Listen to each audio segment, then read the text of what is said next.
Hello, Hermes Press fans and fans of classic movie and cinema storyboards. This is Dan Herman, publisher of Hermes Press, with everybody who's been involved in creating the new book, which will be coming out very shortly, The Unseen Art of Hollywood, Storyboards. And with us today are everybody who's been involved in one way or the other. My involvement was very minimal, so I'm not going to talk very much, which is very unusual. We have with us today Trevor Goring, who with Sandy McDaniel are responsible for the book, along with the late Joyce Kandice Goring. And we'll talk more about her later. Also, Kandice Hartner, who's involved in the design of the book, along with Sabrina. Herman, who's our managing editor. And I forgot to mention that Kandice is also the senior editor of Hermes Press. Everybody's been involved in this book one way or the other. Obviously, the two people most responsible, actually the three people most responsible, will be Trevor, Sandy, and Joyce. That being said, let me just briefly explain why we're doing this video. This video is to tell people who purchased this book on the Kickstarter campaign that it's going to the printer. It's a very complex book, and everybody's going to explain why it's so complex and why it took so long. The book is huge. It covers a number of facets of Hollywood storyboards. It dwells on things that range from action adventure, I'm looking at the list here, comedy and musicals, fantasy, horror, science fiction, comic book adaptations, computer generated images, and there's an in memoriam for Joyce. That being said, let's have everybody start by telling us a little bit about the book, and let's start with the most important people in this video, which would be Joyce, would be Trevor, you can cut that out, would be Trevor and Sandy. So why don't you tell us, what's been going on with this book and, why it's important. And now I'm going to let you talk. So why don't you guys go ahead? Well, it's been a long road. I think I started this book 15, maybe 20 years ago. I inherited it from the local union. They were going to do a book for their 50th anniversary, and nobody wanted to do it, so I decided to do it. And then Joyce met you down at San Diego, and you said you want to do a book on storyboards, and we just started work on it. But it took a long time to get the amount of material we wanted. Then I was of course I was very busy all the time working on jobs. So all the work I did in the book was done at weekends, and it was done in the old cut and paste way where I Xerox stuff and sized it up.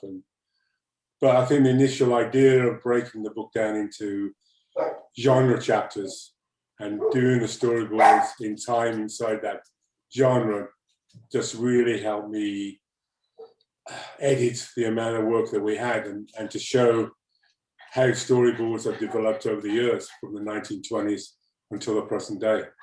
Well, now you're one of the most perfect people in the world, and I'm not engaging in hyperbole here, to do a book like this. And the reason I'm setting you up, Trevor, is so that people have to understand what your background is and why a book like this would be a natural for you.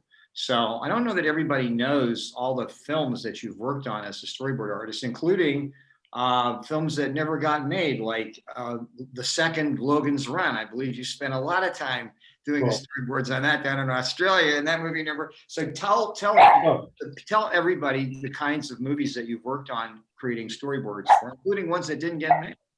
Well, my second movie that I worked on was Independence Day with Roland Emmerich, and that really put my name out there. Because the movie, I had no idea the movie was going to do that well. I mean, it was just like another science fiction movie, but the way they marketed it made it a big thing, and I got my name. That was the second film I did, so I was already in the union roster. Because to work on big movies, you have to be in the union, and I was lucky to get in the union on my first movie, which was a baseball movie about Ty Cobb. And, yeah, I remember that movie. It wasn't the guy who the very famous actor who was Al Gore's roommate was in that movie. Yeah, and it was Ron Shelton. Yeah, the minor league player himself, and taught me a lot about baseball, which I didn't know because I'd never been to a baseball game in my life, being just arrived from England. And yeah, it was an interesting movie for my A first lot of football games, right? Yeah, there's not many soccer movies, man, or cricket. Right. But that's another story. But I was, yeah, from Independence Day, I didn't really start work. And I worked on, some of the favorite movies I worked on was The Cell, Gattaca, and then some Marvel movies, X-Men 2 and Thor: Dark World. And like you said, a remake of Logan's Run, which I did down in Australia when Bryan Singer was shooting the Superman movie. And that was going to be his next movie, which budget-wise and story-wise never happened, but I got to spend 6 months in there virtually boarding the whole movie. Now, you also worked on, if I remember correctly, you worked on Final Fantasy, the movie that had Alec Baldwin doing voices as well, which is one of my guilty pleasures. Yes, 10 months in Hawaii. Well, I mean, but you've done, yeah, I mean, some of the extras in the Kickstarter, you know, we gave and sold people storyboards. And why don't you tell them about some of those storyboards? They're actually quite fascinating. Like Fantastic Four. Well, there was some Logan's Run in there. Fantastic Four, which was the first remake, the one after, the first remake of Fantastic Four, because I didn't work on the second one. And I can't remember what else was in there. I think there were some cell boards in there. And I think like the cover of the book has got a shot from The Stars My Destination. Oh, okay. I worked on, which was the third or fourth film I worked on, which never got made, which is like my favorite. Yeah, that's too bad, because that's a classic science fiction. Baxter, which is like one of my favorite science fiction books, and you know, Howard Chaykin did a great graphic novel based on it as well. Yeah, he's actually he's very famous for doing that. You're right. Yeah. So yeah, no, I've been in between, you know, films. I've also been doing video games. At the moment, I'm working on Mortal Kombat 12, and also I've been doing a few graphic novels. You know, yeah, I was going to say, don't forget, you're working on the new Equalizer graphic novel. Well, I'm trying to. Once I get Mortal Kombat finished, I'm going directly to the Equalizer. Now, Sandy, you know, I don't want to embarrass you, but my understanding is that you work in Saul Bass's studio.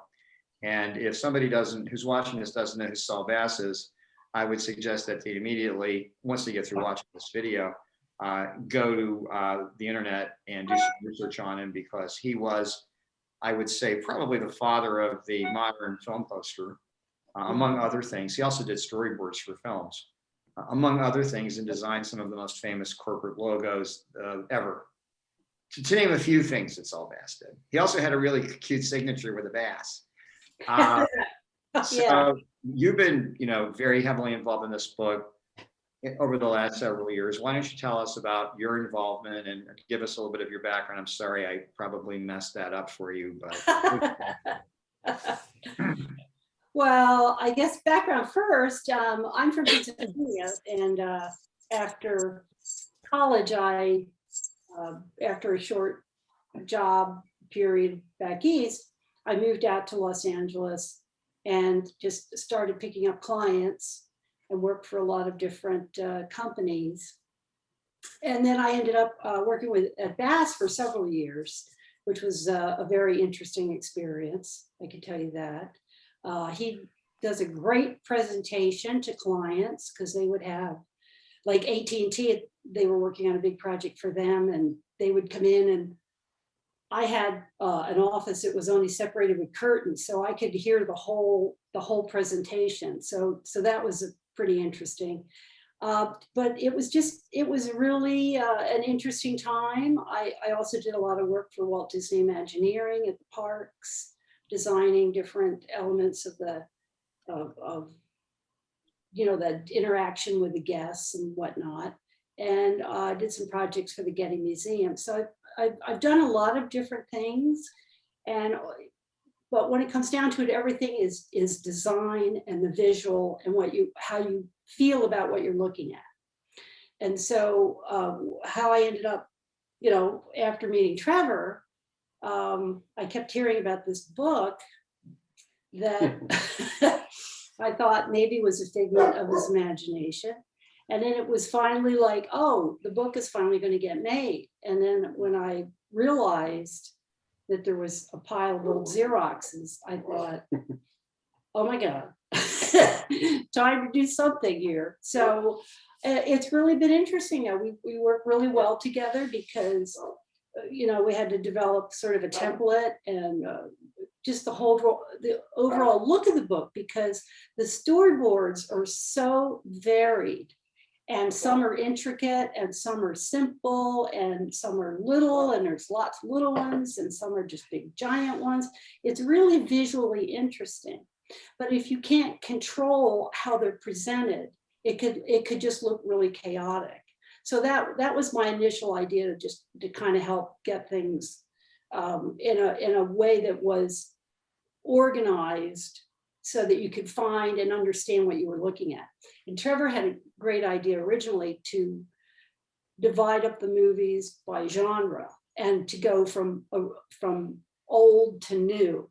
So you got the progression of that genre, because once again, it would have been really hard to just mix all kinds of old movies together and mix all kinds of new movies at the end. You wouldn't really get that sense of how the industry changed over time, and the medium, because it starts off with caveman, charcoal and pencil, and then you end up with the computer generated art.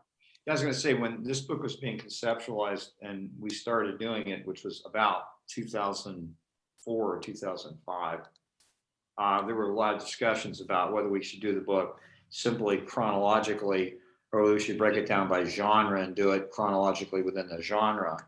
And that was a hard one, because a book like this has never been done. They've done books on matte paintings. Chronicle did a book on matte paintings years ago. And I think they did that chronologically. I don't think they broke that down by genre, but I don't remember. But nothing like this has ever been attempted for a number of reasons. One reason is the availability of the material. And the second reason is it's such an undertaking. I'm not quite sure, but I think there are probably in excess of 1,000 images in this book, I'm guessing. And the reason I can say that is because the book itself, because of the software that we use to design it and InDesign, the files were so big that the book itself had to be broken into 3 separate files, because you couldn't open one. You couldn't open without this computer crashing. So this book is actually very physically large in terms of the number of images. Let me ask both of you this. I have a number of favorite movies. And for instance, North by Northwest, which is a great movie in a lot of respects, and I won't get into the movie itself, but on the original Criterion Collection Laserdisc, I'm dating myself, they actually had the storyboards from the film in a supplemental section on the Laserdisc. And this was interesting because you could see how Hitchcock was very famous for this, would storyboard everything down in a very minute way. And when you looked at his storyboards and then you looked at what they shot, they were essentially shooting the storyboards. Do you have examples of that? And I'm asking you this so you can tell the audience. Do you have examples of where you're explaining this in the book, where you show how the storyboard, to a great extent, does direct the director, who works in conjunction with the storyboard artist, and how the film essentially uses it as a template to move forward? Maybe you could tell us about that, both of you. Oh, yeah, exactly. In a lot of ways, it's not just me talking about the boards, but we have, production designers. Yeah, tell us, because you have directors and other people commenting it. Give us some of the. There's about 3 or 4 directors are writing stuff for the book, and we have a lot of art directors. Guy Dyer's production designer I work with on the cell, talks about how he uses storyboards, and there's also, I'm gonna have to look this up because I cannot, even though I've been working on this book for like That's 6 okay, Trevor. Look, I haven't cheated. Don't worry about it. everybody's name I sometimes forget, but there's well, we did one of talk about Joyce. One of her main contributions was finding the voice not only of the artists but producers and directors. So she would work with them on the articles they wrote, just to get to the actual point of how they use storyboards.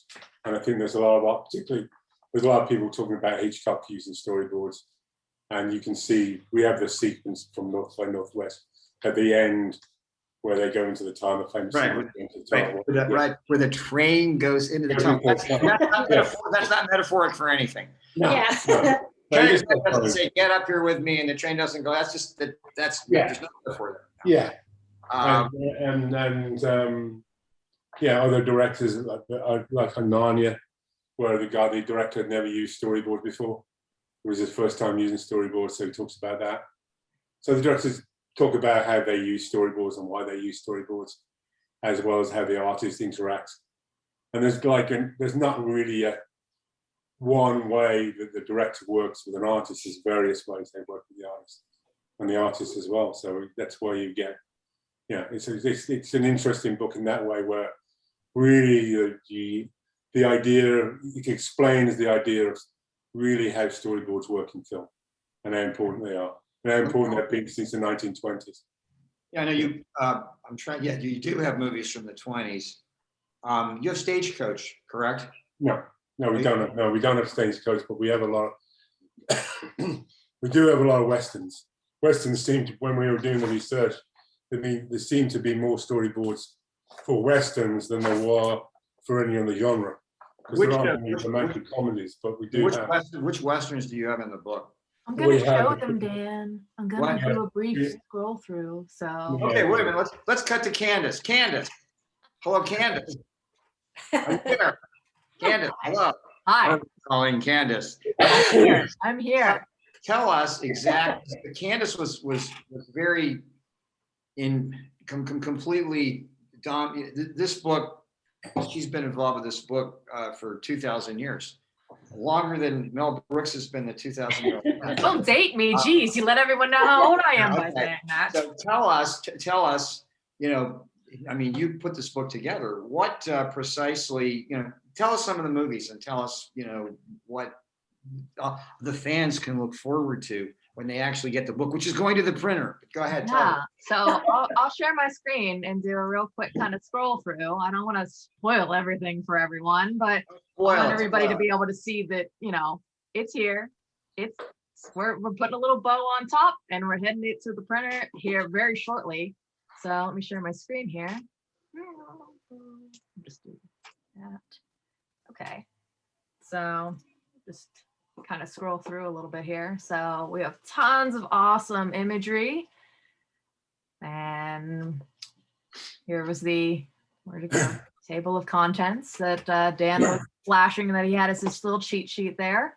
So this book is 320 glorious color pages. If any of you guys are readers of our Phantom series, the book is the same size as our Phantom Sundays. So it is a large book. This is not going to be some tiny book. This is going to be something absolutely glorious to be flipping through. I can't express to you guys how excited I am to get my own copy of this book and hold it in my hands. I'm sure that Trevor and Sandy feel exactly the same way. Just scroll through. Dan said we had 3 InDesign files. He wasn't kidding.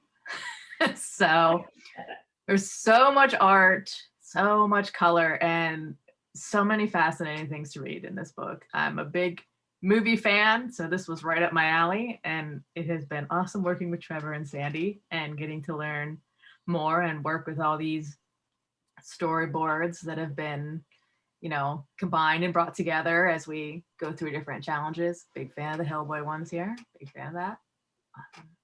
Yeah, so Tons of beautiful. You guys, I know it's been a wait, but let me tell you something. You are not going to be disappointed in what you're getting here with this. So, No, it's a fantastic book.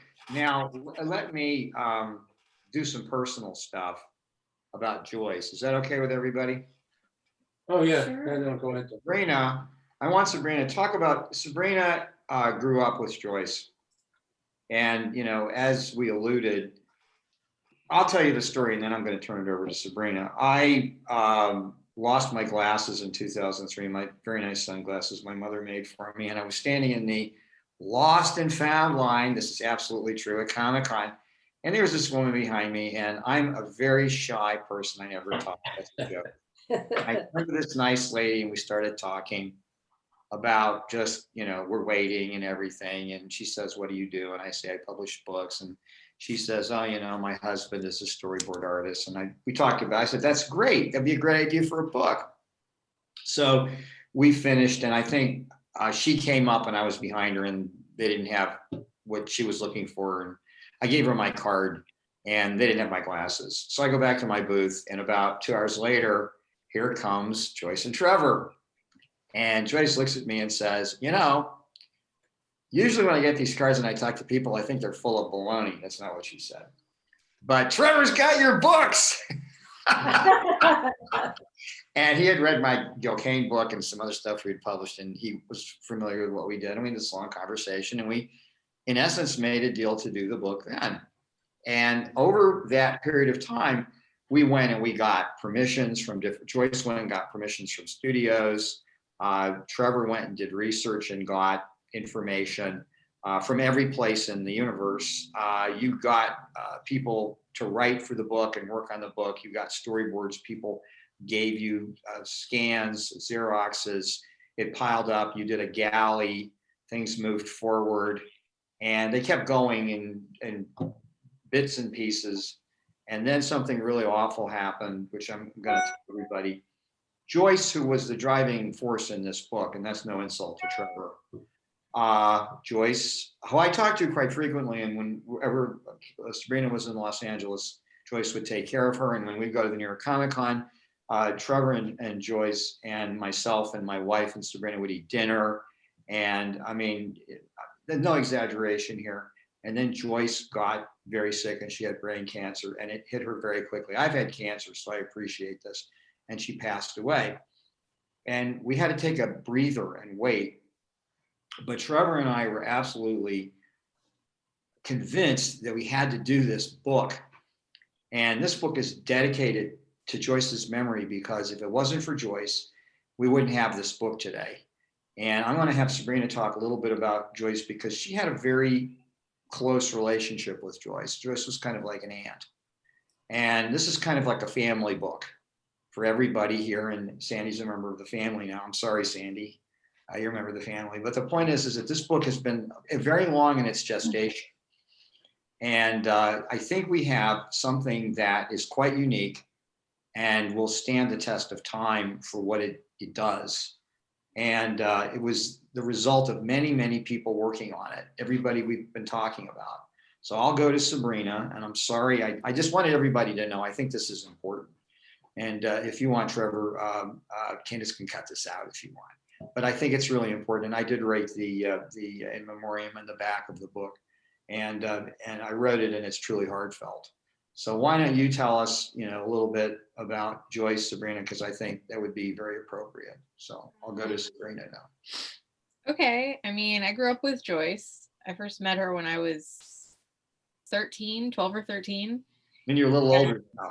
Was I a little older? I feel like it was. You're a little older now. You're a little older Oh, now. I'm a little older now. Yeah. I'm like 97 or something now. It's been a while. I'm 2,000 years old, so you might be 97. True. Who knows? I'm like Bucky I Barnes. won't discuss what I ate.